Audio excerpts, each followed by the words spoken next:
everyone. Thanks for joining us for another Rhode Island Philharmonic Friday. I'm David Beauchesne, Executive Director, and I'm here with Artistic Advisor and Conductor Bramwell Tovey and our Artistic Administrator, David Gasper. Today, we're talking about our fourth program for next season, which will perform in January. It begins with the overture to Wagner's opera, The Meistersinger, and concludes with the Fourth Symphony of Brahms. In between, Bramwell will take the stage both as conductor and soloist for Mozart's Piano Concerto No. 23. It's been a while since we've done a Brahms symphony on a season. And so could you speak a little bit about Brahms 4 and your thoughts about programming it?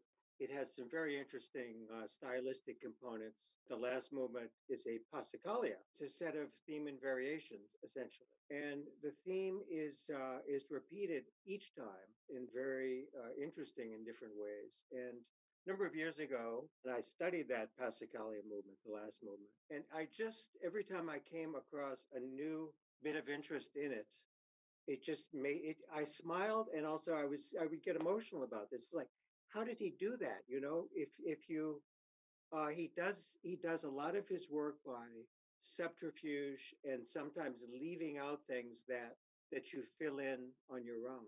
And I think it's tremendous amount of workmanship in the Passacaglia theme. It's beautiful too, and it has some of my favorite symphonic trombone writing of any symphony as well, selfishly as a trombone. There are the trombones also, yes, indeed. It's incredible.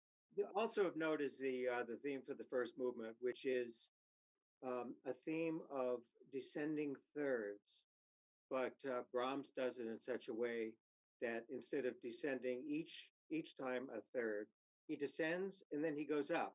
So you get the first is a third going down, and then the next is a sixth going up, and then third going down. But it really creates a somber and perhaps tragic feel to the whole thing.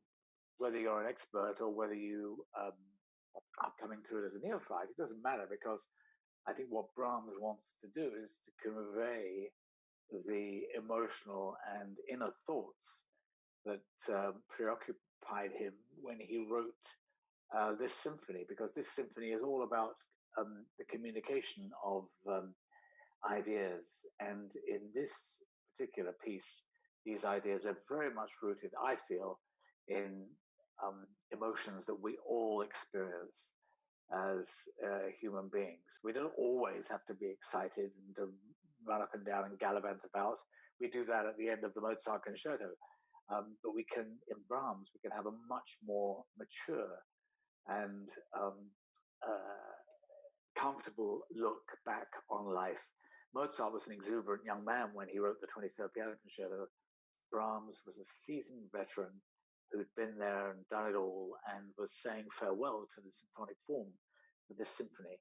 So you get these two extremes of life in these two pieces. And of course, we begin with an acknowledged masterpiece with the young people. So the whole concert is actually like the big circle of life. And it's one of those great privileges of working in music that actually you deal with our very subject matter is dealing with these incredible philosophic statements which are made purely in sound. And it's a great privilege to be able to do that.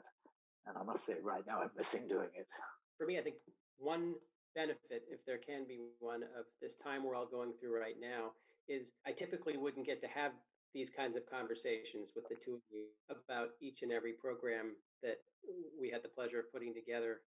Thanks to everyone at home for us to talk about these great works and to join us in looking forward to next season when we can be together again.